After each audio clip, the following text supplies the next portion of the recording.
Yeah. Hi, what's up? How's it going? And you might be saying to yourself, what's today? This video says the worst advice I have ever gotten in the music industry. This is the worst advice that not only did I get in the music industry, but that transcends to all forms of entertainment, all forms of artistic expression. And today we're gonna hear that advice. I'm gonna explain why it's bad advice, and then I'm gonna give you some good advice that I got from record label executives. And in turn, I will also add to that advice based on the forte. So let's get started. And as always, I'm Thomas J. Beleza. Please like, comment, and share this video, along with subscribing for future content on how to be successful in your career, specifically the entertainment industry. And the reason we share is because we want to work together, grow together, and rise together. And we do that by elevating others around us, including ourselves. Let's get to it. So today's video is absolutely about the worst advice I ever got from people in the entertainment industry. So here it is. First, number one, the worst advice I got is twofold. Perform and record as much as possible. I was told you must perform and record your music as much as possible. This is the same as uh, perform and write comedy every day. Um, Release your book, write every day, and release your book. Right? That's this isn't fantastic advice. All right, to be successful specifically. This advice was always given in the sense of how you become successful. You got to perform all the time, and you always have to record. You have to have products.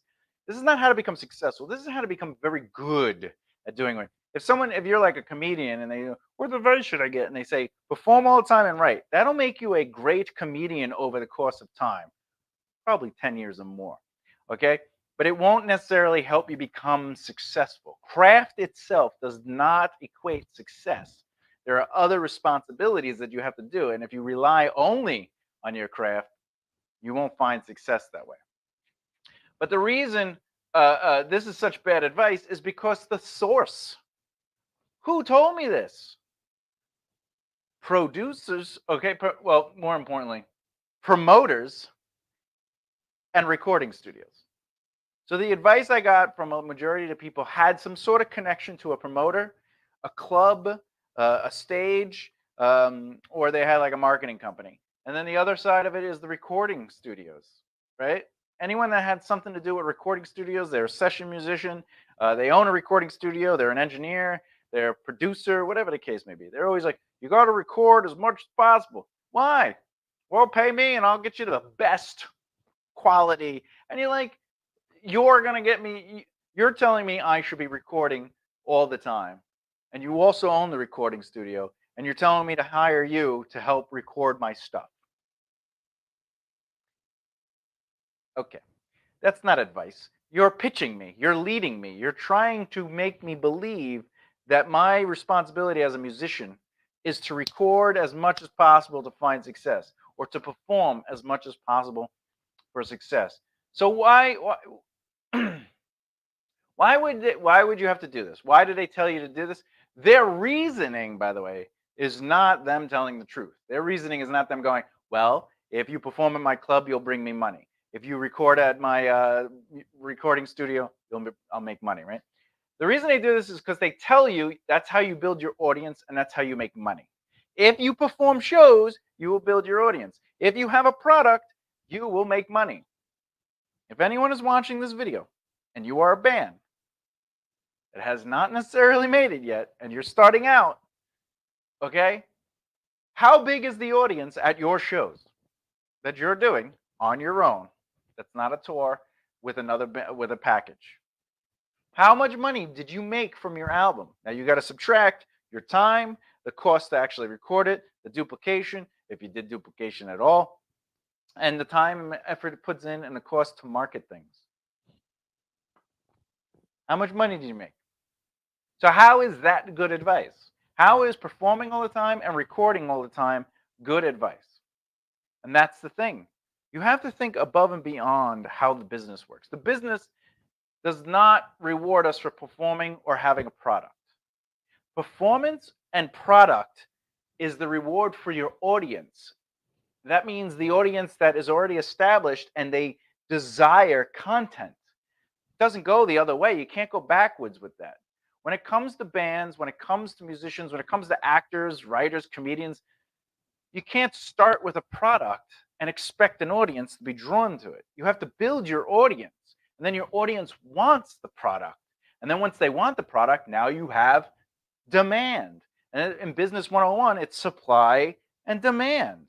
So if you're starting out and someone tells you you got to perform all the time and record all the time, and it's promoters and record studios telling you this advice, of course they want you to perform all the time because they want you to sell tickets, which you're not going to do. You're going to sell to friends and family, if that, and then you're going to give them the difference. And now they're going to get paid, and you're not really getting paid. You're playing in front of the same friends that see the same 5 songs, right?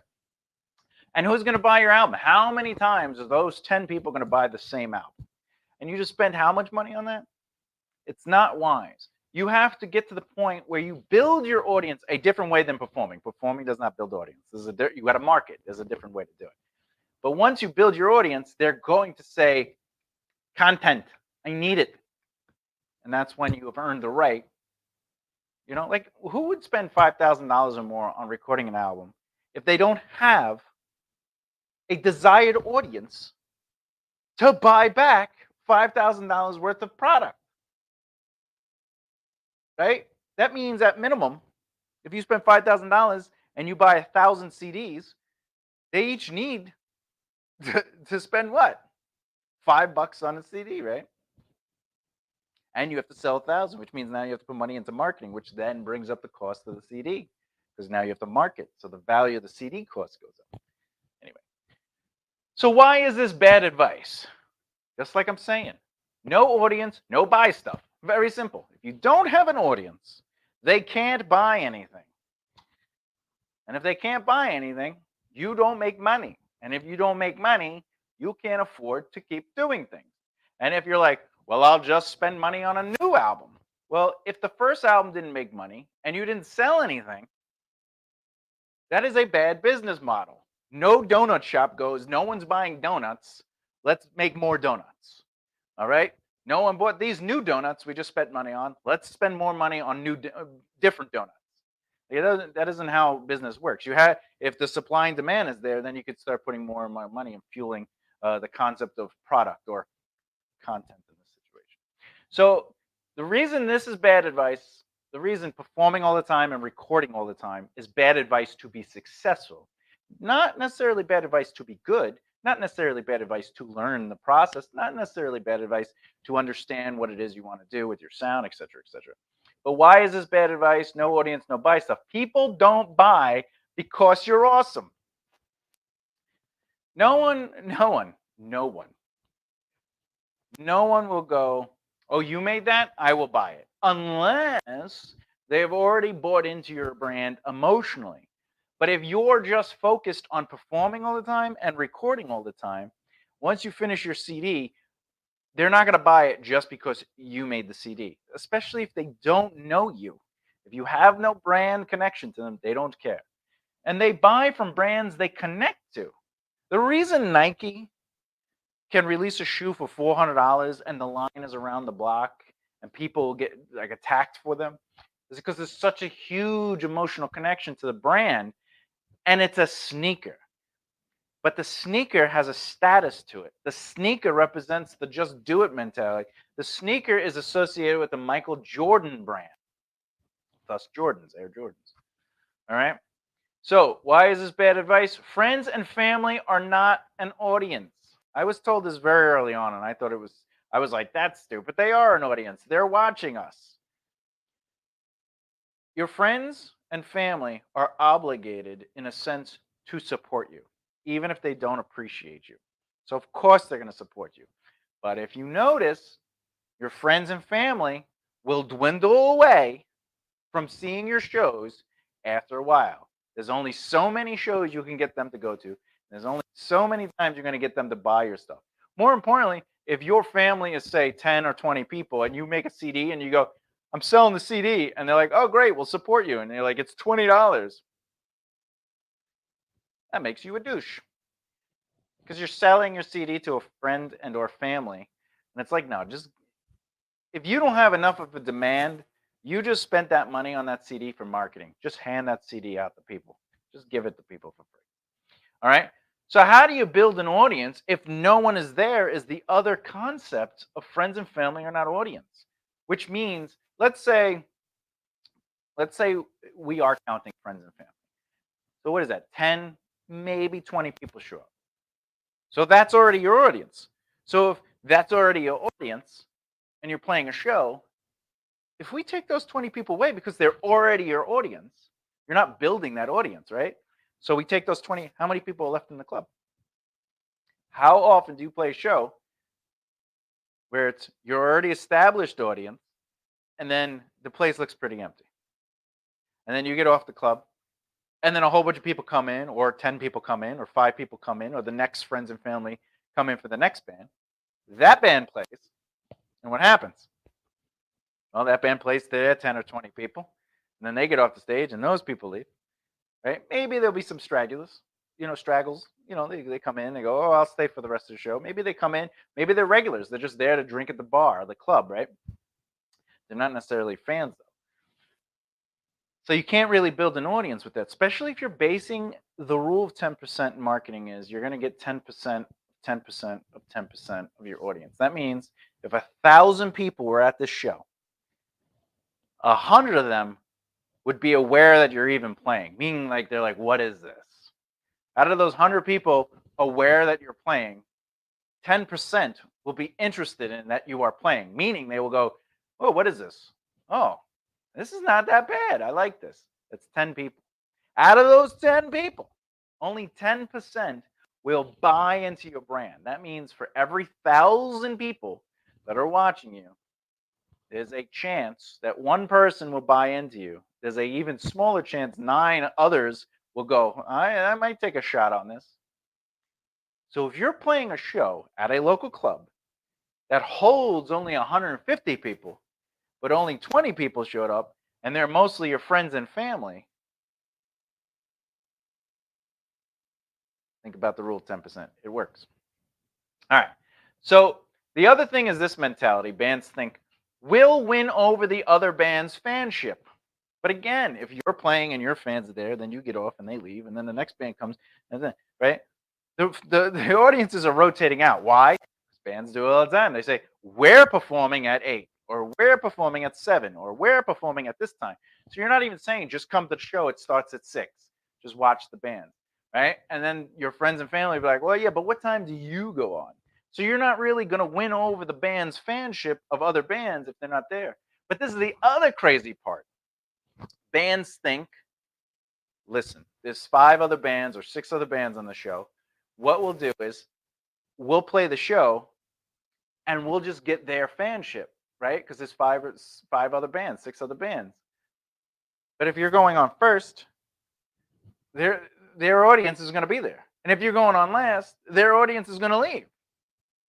So this mentality, believing the performance is going to grow this, that is not how we find success. That's not thinking like a business. That's just thinking like an artist. You're like, well, we're so good, people just want to see us. But if they don't know you exist, and this is the first time they're even seeing your band name, even on a poster, you're not winning anyone over. And you're not going to be you're not going to be Kiss. You know what I'm saying? Like, you're not going to go up there and have fire shooting. You're at a little club. So your performance of just headbanging or like running around, or, you're wearing spikes on your arm, that's not necessarily a show. That's just people standing there performing, maybe going like this, right? So you're not building a brand quickly on a stage with a small amount of people, all right? The idea of why this is bad advice is because it's telling the artist to focus on a thing. Focus on a performance, focus on your album. Same thing with a comedian or a writer. If you focus on your book, you're not focusing on your brand. If you're a musician and you focus on a performance that is reliant on audiences, but you don't have an audience, you can't build an audience. And if you're basing it off the rule of 10%, you need a minimum of 1,000 people in an audience to be guaranteed one fan to be taken from that audience, just because of the rule of 10% and how it works. All right. How it's broken down is people become aware, then they become those who are aware become interested, those who are interested buy. So you know what I'm saying? So think me on that. Now, number 3. This is what I learned from a president of a record label. So one of my mentors was the president of a record label, two different record labels there. And these are things that he explained to me that was because he laughed at this because I was like, yeah, we're just gonna perform and we're trying to finish our album, and he was just like, he's like, okay, you're gonna work on your album, and I go, yeah. He goes, how many people come to your shows just by putting up a poster? And we were like, I don't know, we could get like 50 people there. He's like, you can get 50 people there, and I go, yeah, yeah. We go around, we sell tickets, we ask people to come, we market up our people, and they show up. And he goes, all right. If you didn't do any of that and you just put a poster up, how many people could it cover? And we're like, I don't know, maybe 5, 10. And he's like, if that. And I go, yeah. And he goes, all right, how many people want your album right now? And I was like, what do you mean? He goes, how many people have asked you for an album?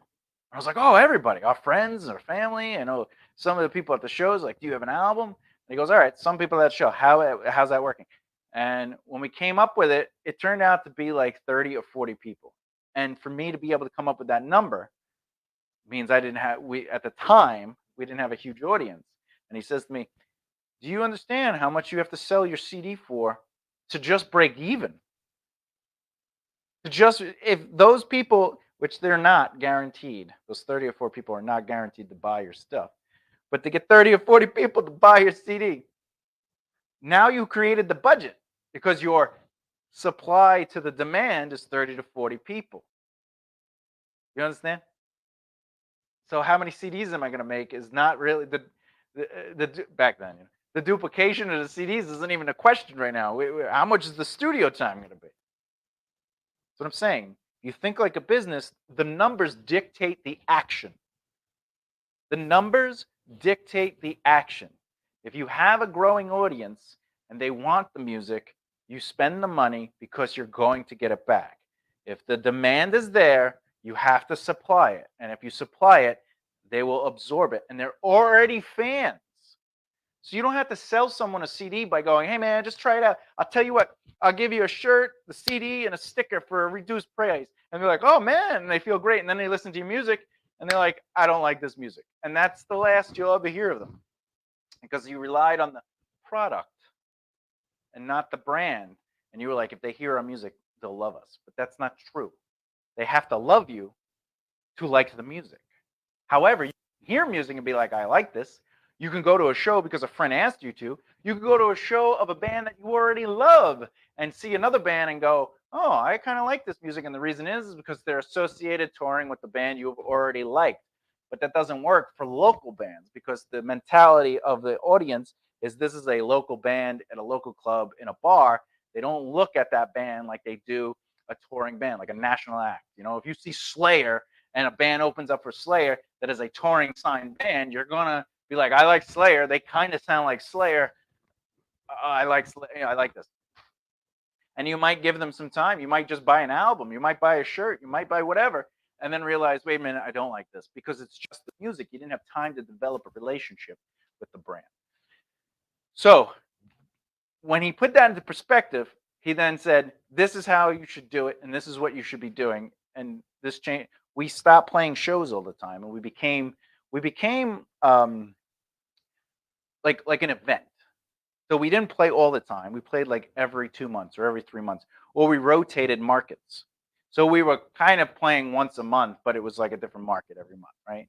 So we were like, oh, they're not going to be here for another 3 months, right? So we slimmed down our performances because now there was like well, we don't get to see them all the time. You know, they're not playing in Manhattan, and then they're playing in Manhattan, then Brooklyn, then Queens, then Brooklyn, then Long Island, then Pennsylvania, then we were like Long Island, Jersey, Connecticut, Manhattan. You know, like you do jumps like that, right? So he said, this is what you should do. Okay. If fans connect over a song, you'll have an uphill battle. And that's because if people connect to a song, they're not connecting to your brand. So that means if your next song does not sound like that song, you're going to lose them because they're going to be like, well, I like this song, but I don't like their music. Right? Don't you have bands that you love, and over time you're like, I actually only really love these two albums, so I'm not a fan of this band because they have 6 albums, and I only really like listening to these 2 albums. That means you fell in love with their songs, and not necessarily the band. Like Dream Theater, anything Dream Theater releases, I'm usually like the new album, like and then I fall in love with it, right? Because I'm just like, it's Dream Theater. Like I get it. I like Dream Theater. I like supporting Dream Theater. And I realized if I go through their catalog, I like a lot of their music, right? Because I am into the band. I'm respectful of who they are, things like that.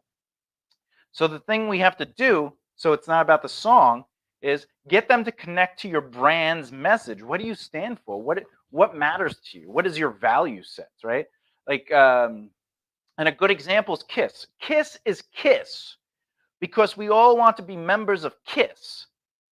So they created Kiss Army. So their fan base is Kiss Army. So you're part of the Kiss Army. And if obviously Kiss is not Kiss like Kiss was when they were coming up anymore. But if you look at Kiss when they were coming up, what did they do? There's 4 different characters. And they said to themselves, and you can look up documentaries and interviews and read their books, they says we wanted to be superheroes because superheroes were big. Comics were doing something back then, right? So they were like, well, I want to be a demon. So I'm going to shoot fire. Like, what band do you know locally is shooting fire? You know what I'm saying? Not saying you have to shoot fire, but Gene Simmons became the demon. And by the way, his real name isn't Gene Simmons, nor is Paul Stanley, or Ace Frehley, or Peter Criss. But not only did they have stage names, but they had character personas. And the cat was a character, the Star Child, and the Spaceman, and the Demon. In fact, Kiss did a stunt where they put their blood into the red ink of a comic book, and they released the comic book that was a Kiss comic book. They're a band, and they did a comic book. And the reason was because Kiss was all about creating characters that people can relate to, bigger than life. Now, I'm not saying make characters that are bigger life, but what Kiss did was they created things that people could connect to. And that's why Gene Simmons has his fans and why Paul Stanley has his fans. Now, this is the crazy part, though. Whenever they did their like solo albums and stuff like that, none of the solo albums had the totality of Kiss's fan base buying it. But Gene's fan base bought Gene's album because they all did like a tribute album to each other. Like this is, even though it said Kiss on it, it was really like Gene Simmons' album. It was Peter Criss's album. And their individual fans bought those albums. But Kiss's fans didn't buy all the albums. However, massive Kiss fans bought it as collectors. Why? Because Kiss turned their merchandise into a collector's aspect. That's why they have the toys.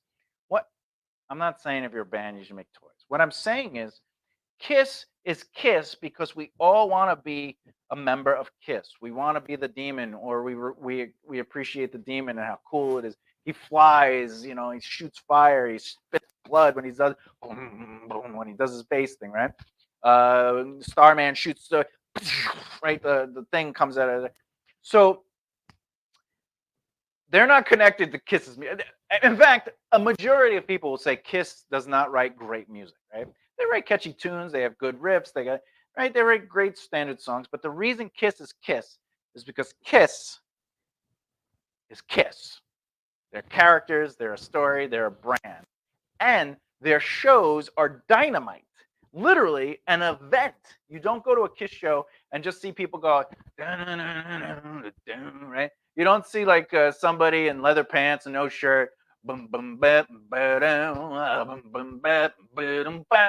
don't see that, right? Local shows, that's what you see, right? You go there and it's just, and sometimes people, they don't even know what they're doing. They're all trying to be the center of attention. The bass player's over here like this. The guitar player's like this. The singers are as close to the front.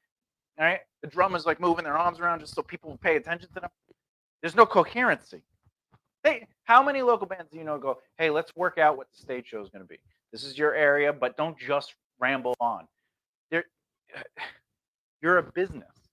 If you want to play and be a hobbyist and just enjoy music and play shows and write music and record music and just perform as much as possible and record, do it. Do it. For the love of God, just enjoy your passion. But the moment you want to be successful, the moment you want to make a career out of music, out of acting, out of comedy, out of writing, you have to approach it like a business. You have to. You just have to. And businesses don't spend money until there's a demand for the product. And no one's music is so good it solves a problem. You know, like if somebody just invented like a tool that literally solved the problem, that tool will sell like hotcakes. People just like, well, I need that. It literally solves the problem that I have. But music has to be an emotional connection. No one looks at art and just goes, well, I just like the painting. No, they see art and they're connected to it. There's something about it, right? And there's status symbols involved with it. Like if it's, oh, I own a Picasso, right? There's a status symbol to it, which is brand. Anyway, so the secret of success, as per my mentor, was that you need to know people, people need to know you, and you need to know yourself. And this ultimately comes down to network market practice, something I preach about a lot on this channel. Networking, marketing, and practicing. Networking is about who you know. It's about you building valuable relationships with each other, people. It's about you creating a circle of influence. The marketing is people who know you. It's all about people who know you, people that remember you, people who have an identification to you, meaning they remember you as your value sets. You're a good person, always on time. If you call them, they get back to you. If you ask them to do something, they get it done. It's branding, right? Or they elevate the project. If they're involved, it's good energy. This is branding. This is how they remember you. They don't remember you because you're the best guitarist they ever met. Because there are a lot of best guitarists in the world. But what is that extra thing you bring where you're more than, because if you're just the greatest guitarist and they're like, hey, do you want to work on this album that we're doing? Come on. And you say, well, I'm actually playing with another band, so I can't play with your band.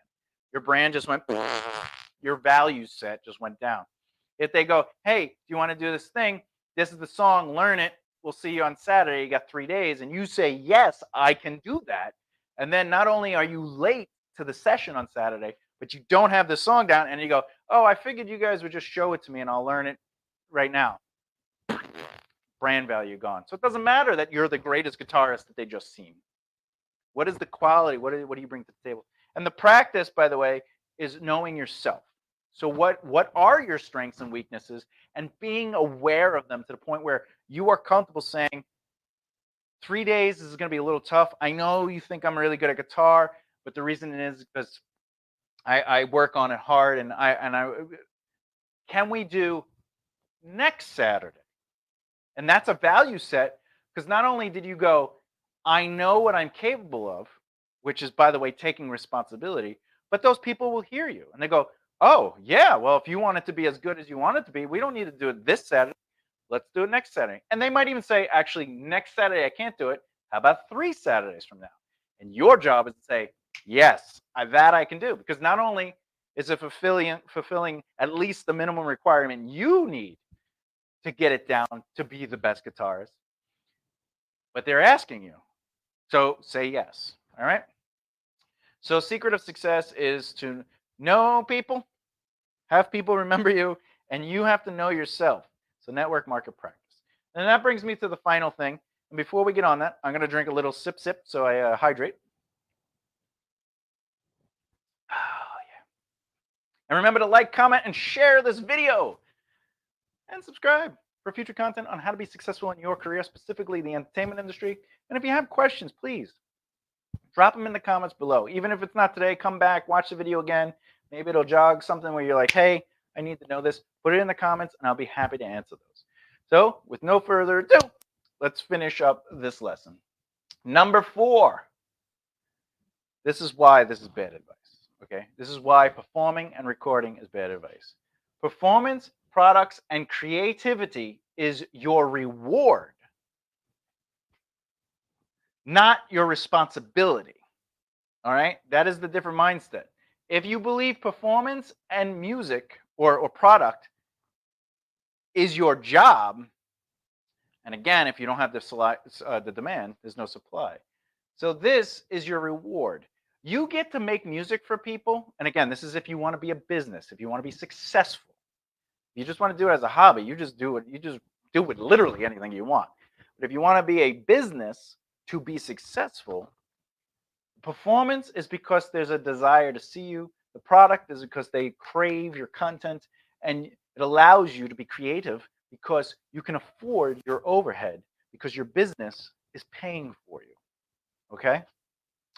Because if no one is buying your stuff, no one is coming to shows, and no one is emotionally interested, you can't rely on spending your time just performing, creating products, and being creative, right? Because you have a responsibility. Your job is the network market practice. Your job is to manage your time, money, and the people around you. Your job is to find solutions by thinking outside the box in a proactive effort. Your job is to understand what talents you bring to any situation in a way where if somebody asks you to play with them, you don't go, well, I'm just playing with this band. Play with all bands. Excuse me. There are national bands and successful bands. And if you look at them, they play with other bands. They literally do albums with other people, okay? Unless you're on the level of Metallica where they have a rule where you can't do other side projects and stuff like that. But the majority of bands, they play with other bands. All right? And think about this, just because you are doing it doesn't make it interesting. So just because you wrote a song doesn't make it interesting. It's amazing, awesome, and unique because you're an amazing, awesome, unique individual, right? We're all amazing and awesome and unique. But just because you made it doesn't make it worth buying. They need to know who you are. It's like your friend, right? They're going to support you, even while making fun of you, especially if they're your best friend. They're going to be like, oh, you just did this crap? Hey, man, I can't wait to see you perform, right? Because they're emotionally invested in you. They want to see you succeed, right? No matter how much they make fun of you, no matter how much they support you, they want to see you succeed. If you're truly your friends. So the mentality of, well, I made it, so people want to buy it, is the artist brain. Okay. But the business brain is, I have created this message, this mission. I got my name out there by just being around things, getting involved in the community, by helping people, by volunteering my time, by working at recording studios, record labels, and you can volunteer your time to work at those places to help them out.